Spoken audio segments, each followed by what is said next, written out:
কলকাতার দুর্গাপুজোর মানচিত্রে টালা প্রত্যয় একদম প্রথম সারির দুর্গাপুজো। বেশ কয়েক বছর ধরে এমনটাই হয়ে আসছে। টালা প্রত্যয় দুর্গাপুজো না দেখলে বলা চলে দুর্গাপুজোটাই যেন ইনকমপ্লিট। টালা প্রত্যয়ের নামের মধ্যেই একটা বিশ্বাস বা আস্থা জড়িয়ে রয়েছে। প্রত্যয় শব্দের অর্থ হলো বিশ্বাস বা আস্থা, আর তাই জন্য দুর্গাপুজোর মানচিত্রে আমাদের আস্থা আছে টালা প্রত্যয়ের ওপর। যেদিন থেকে কলকাতার দুর্গাপুজো ইউনেস্কোর হেরিটেজ তকমা পেয়েছে, তারপর থেকে টালা প্রত্যয়ের একের পর এক সাফল্য আমরা বারবার করে দেখেছি। হ্যাঁ, এর আগেও তো ছিল সাফল্য, কিন্তু এই হেরিটেজ তকমা পাওয়ার পর থেকে কলকাতার দুর্গাপুজোটাই যেন কিছুটা চেঞ্জ হয়ে গেছে।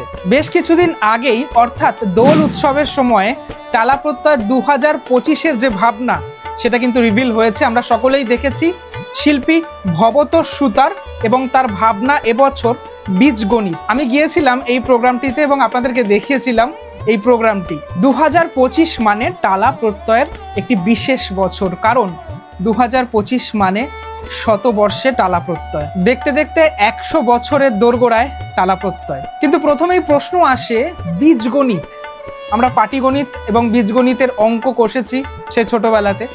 বীজগণিত মানে কি অঙ্কের কিছু ফর্মুলা? শিল্পীকে প্রশ্ন করাতে তিনি বলেছিলেন পাটিগণিত মিলে যায় কিন্তু বীজগণিত মেলে না, এটা জীবনের অঙ্ক। 2025 সাল তো আছেই, কিন্তু টালা প্রত্যয়ের শুরু থেকে যদি আমরা ইতিহাস ঘাঁটি তাহলে বিষয়টা ঠিক কেমন দাঁড়ায়। এবার শুরু মানে তো অনেকটা বছর আগের কথা। আমি বলবো আপনাদের এই ভিডিওতে 2017 সাল থেকে 2024 সাল এবং 2025 সালের যে জার্নি আসতে চলেছে সেই বছরগুলোর কথা। সালটা 2017। সে বছরের টালা প্রত্যয়ের দুর্গাপুজোর দায়িত্বে ছিলেন শিল্পী দেবাশিস বারুই এবং প্রতিমা শিল্পী ছিলেন বিখ্যাত শিল্পী সুব্রত মৃধা। সে বছরের যে থিমের নাম ছিল সেটা হচ্ছে মন, দ্য মাইন্ড। 2017 সালে যারা টালা প্রত্যয়ের প্যান্ডেল এবং প্রতিমা দেখেছিলেন তারা তো জানেনই এই মন, দ্য মাইন্ড কিভাবে উপস্থাপনা করা হয়েছিল। মন মানব জীবনের সমস্ত বিষয়ের মধ্যে সবথেকে আশ্চর্যজনক এবং রহস্যময় বিষয়। মনের স্তরগুলি, তার সক্রিয় অংশ, তার আলো, তার অন্ধকার এবং সর্বোপরি তার কাজ করার পদ্ধতি, এই সবই বহু বছর ধরে গবেষণার বিষয় হয়ে এসেছে। এই রহস্যময়তাই এই ইনস্টলেশনের মধ্যে প্রতিফলিত ও উপস্থাপিত করা হয়েছে।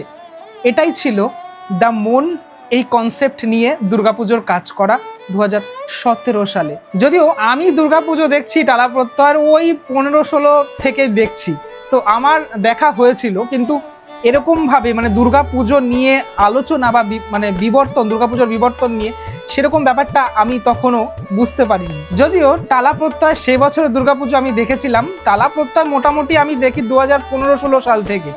তো দুর্গাপুজো নিয়ে আলোচনা এটা তো আমি একদম রিসেন্টলি মানে 2020-21 সালের পর থেকে করছি আপনাদের সামনে, কিন্তু তখন এতটা ডেপথলি আমি কখনো ভাবিনি। এরপর এলো সেই বছর 2018 সাল। আমার মনে হয় 2018 সালটা টালা প্রত্যয়ের জন্য একটা বিশেষ বছর ছিল। তার কারণ আমার মতো অনেকেরই সব থেকে পছন্দের পুজো 2018 সালের সেই পুজোটাই ছিল। 2017 সালের সাফল্যের পর 2018 সালে আবারও দায়িত্ব পেলেন শিল্পী দেবাশিস বারুই এবং প্রতিমা শিল্পী সুব্রত মৃধা। সে বছরের থিমের নাম ছিল অতল অনন্ত, দ্য ইনফিনিটি।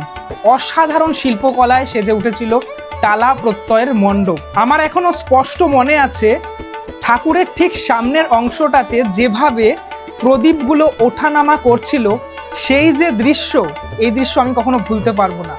আমার দেখা এখনো অবধি যতগুলো দুর্গাপুজো আমি দেখেছি তার মধ্যে one of the best Durga Puja বলা যেতে পারে টালা প্রত্যয়ের 2018 সালের সেই অতল অনন্ত। শুধু আমার নয়, আমার মনে হয় আপনারও, মানে আপনারা যারা দেখছেন আপনাদেরও অনেকেরই পছন্দের পুজো এই 2018 সালের অতল অনন্ত। সে বছর আবহ সঙ্গীত করেছিলেন শিল্পী শুভদীপ গুহ। অতল অনন্ত অর্থাৎ আমাদের পৃথিবীর নিচে আরও একটি জগৎ আছে যা ওপরের জগতের চেয়ে আরও রহস্যময় ও অনাবিষ্কৃত। মানুষ চিরকালই সেখানে থাকা অসংখ্য উপাদান এবং আলো অন্ধকারের নানা স্তর নিয়ে কৌতূহলী থেকেছে। এই নিচের জগৎ সম্পর্কে মানুষের অন্তহীন আগ্রহই শিল্পীকে ইনফিনিটি ইনস্টলেশনের অনুপ্রেরণা দিয়েছে। তাই জন্যই তিনি সে বছর অতল অনন্তর মতো এত সুন্দর একটি থিম উপস্থাপনা করেছেন। দারুণ লাইটিংয়ের কাজ, সাথে সাথে অসাধারণ প্রতিমা। সে বছর মানুষের মন মুগ্ধ হয়ে গিয়েছিল এই প্যান্ডেল দেখার পর। এবং আপনাদের জানিয়ে রাখি 2017 এবং 2018 এই 2 বছরই এশিয়ান পেন্টসের শ্রেষ্ঠ পুজো হিসাবে বিবেচিত হয়েছিল টালা প্রত্যয়। পরপর 2 বছর সাফল্যের পর 2019 সাল, সে বছরের যে থিম শিল্পী ছিলেন সুশান্ত পাল, অত্যন্ত নামকরা একজন শিল্পী সুশান্ত পাল, তারই প্রতিমা এবং তারই প্যান্ডেলের দায়িত্বেও তিনিই ছিলেন। সে বছরের যে থিমের নাম ছিল কল্পলোক, অর্থাৎ ইউটোপিয়া।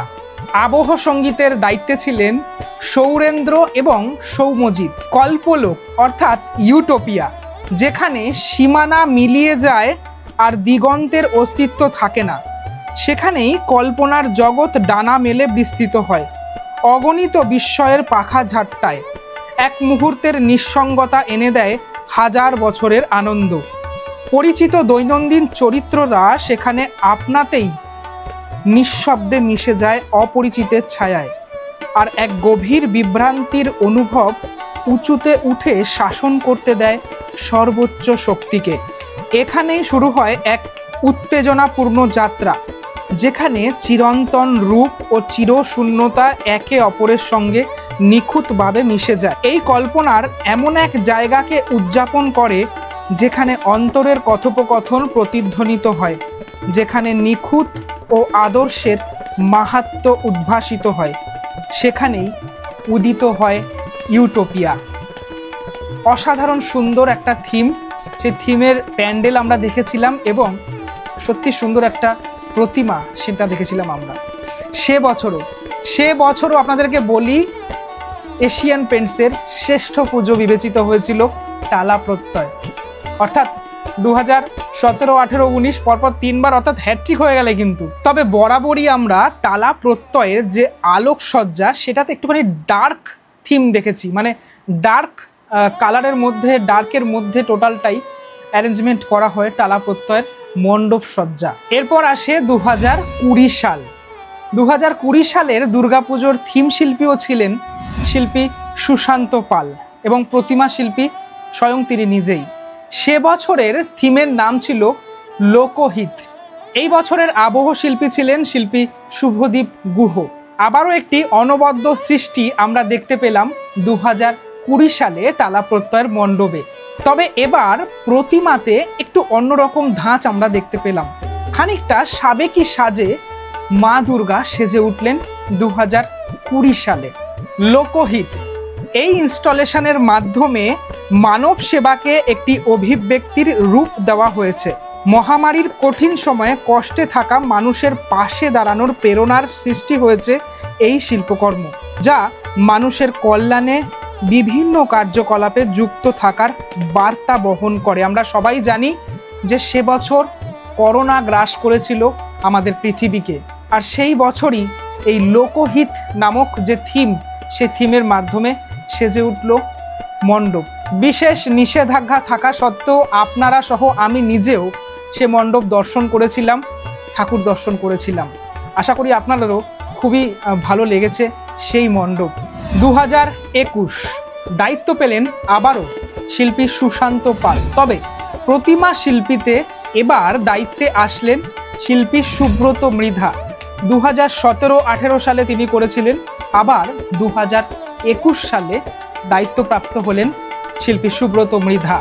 21 সালের থিম ছিল নির্বাধ, অর্থাৎ আনরেস্ট্রিক্টেড 21। সে বছরও আবহ সঙ্গীত করেছিলেন শিল্পী শুভদীপ গুহ। আনরেস্ট্রিক্টেড 21 একটি বৈশ্বিক আর্ট ইনস্টলেশন। এই শিল্পকর্মটি স্বাধীনভাবে বাঁচার প্রতি আমাদের আকাঙ্ক্ষার প্রতীক। এই সুউচ্চ শিল্প বস্তুটি তৈরি করা হয়েছে আমাদের বন্দিত্বের কোষকে প্রকাশ করার জন্য, যা বৈশ্বিক ভয় ও অনিশ্চয়তার প্রতিফলন। আর আমরা একে গড়েছি ভাঙার জন্য, যাতে আমাদের দুস্থতা ও বঞ্চনাকে পিছনে ফেলে আসা যায়। তখনই আমাদের সামনে আবির্ভূত হবে চূড়ান্ত শক্তি ও পরিত্রাতা। সে বছরই আমি আমার ইউটিউব জার্নি শুরু করেছিলাম, তাই কাজের সুবাদে আমি গিয়েছিলাম ভিডিওটাও কভার করতে। আমি দেখেছিলাম কিভাবে দুই শিল্পী অর্থাৎ প্রতিমা শিল্পী এবং মণ্ডপ শিল্পী, ভাবনা শিল্পী, তারা দুজনে মিলে কিভাবে এই অনবদ্য সৃষ্টি তৈরি করলেন সে বছর। মণ্ডপ গড়ার পর আমরা দেখলাম মণ্ডপটাকে ভাঙা হচ্ছে, বিভিন্ন দিক থেকে ভাঙা হচ্ছে। সে ছবিও আপনারা দেখেছেন বিভিন্ন জায়গাতেই, বা আপনারা নিজেও গিয়ে দেখেছেন যে কিভাবে মণ্ডপটি তৈরি হলো। এবং সত্যি অসম্ভব সুন্দর যে মাতৃপ্রতিমা, সে মাতৃপ্রতিমাও আমরা দেখলাম। আপনারা লক্ষ্য করলে দেখতে পারবেন শিল্পী সুব্রত মৃধা তার যে মাতৃপ্রতিমা, তার মাতৃপ্রতিমার মধ্যে আলাদা একটি মায়া যেন লুকিয়ে থাকে। মুখশ্রী একেবারে আলাদা রকমের হয়, মায়ের দিক থেকে যেন মুখটাই সরাতে ইচ্ছে করে না। 2021 সালের এই সৃষ্টিও এশিয়ান পেন্টসের শ্রেষ্ঠ পুজো বিবেচিত হয়। এই বড় সাফল্যের পর আসলো 2022 সাল, যখন মানুষ একটু স্বাভাবিক জীবনযাপনে ফিরছেন বা ফিরেছেন। 2022 সালের যে থিম ছিল তার নাম ছিল রীতি, দ্য মোশন। সে বছরও শিল্পী ছিলেন সুশান্ত পাল এবং প্রতিমা শিল্পী তার সাথেই ছিলেন অধীর পাল। আবহ সঙ্গীতে ছিলেন শুভদীপ গুহ। বিশাল বড় মাতৃপ্রতিমার সাথে সাথে সুন্দর একটি উপস্থাপনার মাধ্যমে আমরা এই রীতি দেখলাম, অর্থাৎ দ্য মোশন। কিভাবে অনেক মানুষ একসাথে এই লাইভ পারফরমেন্স করছেন টালা প্রত্যয়ের এই মণ্ডপে, সেটা আমরা দেখতে পেলাম। আপনারা যদি সে বছর গিয়ে থাকেন তাহলে আপনারা দেখেছেন যে মণ্ডপের একটা গোলাকার চিত্র, যেখানে প্রচুর মানুষ ওপরের দিক থেকে একটা বস্তুকে একদিক থেকে আরেক দিকে নিয়ে যাচ্ছে। রীতি, দ্য মোশন, যেখানে বোঝানো হয়েছে গতি, শান্তি, মানব মস্তিষ্কের সৃজনশীলতা এবং শ্রম এমন এক স্থিতির অনুভব সৃষ্টি করতে পারে চলনের মাধ্যমেই, যা মহাজাগতিক বা প্রাকৃতিক শক্তিকেও অতিক্রম করে। এই চলনের মধ্যকার সেই অলৌকিক স্থিরতাই যা মানব মন ও দেহ থেকে উৎসারিত। সে বছরের উপস্থাপনায় এই রীতি ফুটিয়ে তোলা হয়েছিল। তবে একটা কথা আপনাদেরকে বলি, আপনারা হয়তো সে জিনিস দেখেছেন ভিডিওর মাধ্যমে, আমার কখনো সচক্ষে দেখা হয়নি। টালা প্রত্যয়ের প্রত্যেক বছরে এই অসাধারণ অপূর্ব সুন্দর বিরাট বিরাট দুর্গা প্রতিমা বিসর্জন, সেটা কিন্তু কোথাও গিয়ে বিসর্জন সম্ভব হয় না, কারণ অনেক বড় বড় ঠাকুর তারা তৈরি করে থাকেন। সে বছরও আমরা দেখেছিলাম যে হোস পাইপের মাধ্যমে বিসর্জন, অর্থাৎ মণ্ডপ প্রাঙ্গণেই যে বিসর্জন, সে বিসর্জন হয়েছিল। এবং কার্নিভালে, দুর্গাপূজার কার্নিভালে প্রত্যেক বছরই তার যে রেপ্লিকা, সে রেপ্লিকা আমরা দেখে থাকি। 2022 সালের এই মণ্ডপের আমার সব থেকে বেশি সুন্দর লেগেছিল মণ্ডপের ঠিক ওপরের অংশটা। ওপরের অংশে যে আলোক উজ্জ্বলিত ভাবে সেজে উঠেছিল, সেটা কিন্তু দারুণ লাগছিল। খোলা আকাশ কিন্তু খোলা নয়, এরকম একটা পরিবেশ তৈরি করেছিল এই মণ্ডপ। এরপর 2023 সাল, সেই সাল যখন এই মণ্ডপও অনেকের মন কাড়ে। 2022-এরই বলা যেতে পারে একটা এক্সটেনশন 2023-এর এই থিম। এবছরের থিম ছিল human touch, the source of motion. শিল্পী ছিলেন সুশান্ত শিবানী পাল। হ্যাঁ, সুশান্ত শিবানী পাল, তার সাথে তার সহধর্মিনীর নাম যুক্ত হয়ে গেল 2023 সালের থেকে। প্রতিমা শিল্পী তিনি নিজে তো ছিলেনই, সাথে সাথে শ্রী অধীর পালও ছিলেন। প্রত্যেক বছরই বিশ্ব পরিবেশ দিবসে টালা প্রত্যয়ের যে খুঁটি পুজো, সেটার আনুষ্ঠানিক সূচনা হয়ে থাকে। সে বছরও এই বিশ্ব পরিবেশ দিবসে শুরু হয়েছিল খুঁটি পুজো, এবং সেখানে আমরা দেখেছিলাম কৃষ্ণচূড়া এবং রাধাচূড়া গাছ, সে গাছ লাগানো হয়েছিল, বিশাল প্রকাণ্ড গাছ লাগানো হয়েছিল, এবং অপূর্ব সুন্দর মণ্ডপ সেজে উঠেছিল। Human touch, the source of motion, অর্থাৎ প্রাকৃতিক ও বিশ্বজনীন প্রক্রিয়াগুলি গতি সৃষ্টি করে, কিন্তু এমন এক গতিও আছে যার উৎস মানব সৃজনশীলতা ও শক্তি। মানব স্পর্শ, মানুষের অংশগ্রহণ, এগুলি আমাদের সমস্ত রীতিনীতির মূল উৎস। আর এই মানবিক অংশগ্রহণকেই এবছর পুজো শিল্পে তুলে ধরা হয়েছিল 2023 সালে। আপনাদের জানিয়ে রাখি, সে বছরও এশিয়ান পেন্টসের শ্রেষ্ঠ পুজো বিবেচিত হয়েছিল টালা প্রত্যয়। এবার আসি লাস্ট ইয়ার অর্থাৎ 2024 সালে। এবছর থিমের নাম ছিল দ্য ভয়েড অর্থাৎ বিমূর্ত। শিল্পী সুশান্ত শিবানী পাল এবং প্রতিমা শিল্পীতে শিল্পী সুশান্ত শিবানী পালের সাথে সহযোগিতা করেছেন অধীর পাল। লাস্ট ইয়ার অর্থাৎ 2024 সালেও আবহ শিল্পী ছিলেন শিল্পী শুভদীপ গুহ। এবছরের যে থিম বিমূর্ত অর্থাৎ দ্য ভয়েড, এটা নিয়ে শিল্পী নিজে বলছেন, আমার শিল্প চর্চায় দুর্গার অনুসন্ধান ধীরে ধীরে আমাকে নিয়ে যাচ্ছে এক অসীম দিগন্তের দিকে, যেখানে দুর্গা কেবল এক নিরাকার অস্তিত্বের অনুভব। এবার টালা প্রত্যয় সেই শূন্যর উদ্দেশ্যেই যাত্রাকে উপস্থাপনা করছে। আমরা দেখেছিলাম একটা ডার্ক থিম এই প্যান্ডেলের বিভিন্ন জায়গায় পরিলক্ষিত হচ্ছে। খুব অল্প লাইট এবং বিভিন্ন জায়গাতে বিভিন্ন শিল্পকলা ফুটিয়ে তোলা হয়েছিল সে বছর। মণ্ডপের ভিতরে একটা জায়গায় আমরা দেখেছিলাম প্রজেকশনের মাধ্যমে দেখানো হয়েছে মোমবাতির কিছু অংশ। লাস্ট ইয়ারও এশিয়ান পেন্টসের শ্রেষ্ঠ পুজো বিবেচিত হয়েছিল টালা প্রত্যয় 2025 অর্থাৎ প্রেজেন্ট ইয়ার। এবছর শতবর্ষে টালা প্রত্যয়, সঙ্গে ভবতোষসুতার। থিমের নাম তো আপনাদেরকে আগেই বললাম, বীজগণিত। প্রথমেই আমরা বীজগণিত মানে নামটা শুনলেই সেই সূত্র, বিভিন্ন সূত্র, a+b² এই ধরনের বিভিন্ন সূত্রের কথা মাথায় আসে।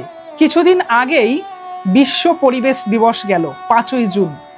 সেদিন শিল্পী এবং ক্লাবের কর্মকর্তারা মিলে একটা প্রোগ্রাম আয়োজন করেছিল, যে অনুষ্ঠানের নাম দেওয়া হয়েছিল সবুজ সংকল্প। আমিও সেই অনুষ্ঠানে উপস্থিত ছিলাম। সেখানে একটি প্রেজেন্টেশনের মাধ্যমে দেখানো হলো এই বীজগণিত অর্থাৎ কি বলা হচ্ছে, বীজগণিতের অর্থটা কি। ঠিক আমি ঠিক যতটা বুঝলাম আপনাদেরকে একটু ব্যাখ্যা করি। বীজ, একটা বীজ অঙ্কুরিত হওয়ার পর তারপর একটা বিশাল গাছে, একটা বৃক্ষে পরিণত হয়। এই যে বিষয়টা, এই বিষয়টাকেই উপস্থাপনা করা হবে টালা প্রত্যয়ের শতবর্ষের প্যান্ডেলে। গাছ একটা জায়গাতে দাঁড়িয়ে থেকেও কিভাবে বংশ বিস্তার করে সেটাও দেখানো হয়েছিল। এক্ষেত্রে মৌমাছিদের অবদান বিশেষ গুরুত্বপূর্ণ, কারণ ফুল থেকে ফল হয়। আর এই ফুল ফোটার জন্য কাদের অবদান? নিশ্চয়ই মৌমাছিদের। সেটা আপনাদের নিশ্চয়ই মনে আছে, জীবন বিজ্ঞানে পড়েছিলেন আপনারা। মৌমাছিরা পরাগ সংযোগ বা পরাগ মিলনে সহায়তা করে। সম্ভবত এখানে আমরা দেখতে পারবো কোনো লাইভ আর্ট বা লাইভ ইনস্টলেশন, লাইভ পারফরমেন্সও আমরা দেখতে পারি। কারণ এর আগে আমরা দেখেছি শিল্পী ভবতোষসুতার তার যে বিভিন্ন কাজ, অর্জুনপুর আমরা সবাই ক্লাব হোক বা বিভিন্ন ক্লাব হোক, সেখানে আমরা দেখেছি যে বিভিন্ন লাইভ পারফরমেন্স তার কাজে ফুটিয়ে তোলা হয়। এখানেও আমরা দেখতে পারি সেটা। যেহেতু উদ্ভিদ নিয়ে কাজ, যেহেতু বীজ নিয়ে কাজ, অর্থাৎ আমরা সেখানে কোনো ডোমের মতো অংশও দেখতে পারি, সম্ভাব্য। এগুলো আমারই আমি মনে করছি যেটা, সেটা আপনাদেরকে বলা। মণ্ডপের বিভিন্ন অংশে বিভিন্ন বীজ, অঙ্কুরোদ্গম, পরাগ মিলন, এই জিনিসগুলো দেখা যেতে পারে। তবে শতবর্ষ যেহেতু, তাই একটা বিশেষ বছর। আর এই যে থিমটি, এই থিমটিও একটা বিশেষ থিম মনে হয়েছে আমার কাছে। সাথে যদি পছন্দের শিল্পী থাকে তাহলে তো ব্যাপারটা একদম আলাদাই হয়ে যায়। আপনারা কি ভাবছেন এই থিম নিয়ে, সেটা আমাকে কমেন্টের মাধ্যমে অবশ্যই জানাবেন। বাকি রইল টালা প্রত্যয়ের পুজো দেখতে আসার কথা, সেটা আমি না বললেও আপনারা সবাই আসবেন। কারণ টালা প্রত্যয় এমনই একটি ক্লাব, যে ক্লাব জানে দুর্গাপুজো কিভাবে করতে হয়। ওয়েল অর্গানাইজড হয় ওদের দুর্গাপুজো। আমরা দেখেছি সরস্বতী পুজোতেও কিভাবে টালা প্রত্যয়ের ভিড় উপচে পড়ে। আজকের ভিডিওটা এই অবধি রাখছি। টালা প্রত্যয়ের যে জার্নি 2017 থেকে 2024 এবং এই বছর অর্থাৎ 2025-এ কি হতে চলেছে তার খানিকটা ব্যাখ্যা দিলাম আপনাদেরকে। আশা করি ভিডিওটা ভালো লেগেছে। যদি ভালো লেগে থাকে আমার এই চ্যানেলটিকে সাবস্ক্রাইব করতে পারেন, এই ভিডিওটি লাইক করতে পারেন। আপনার একটি সাবস্ক্রাইব আমাদেরকে আরও অনেক নতুন নতুন ভিডিও বানাতে উদ্দীপিত করে। নমস্কার।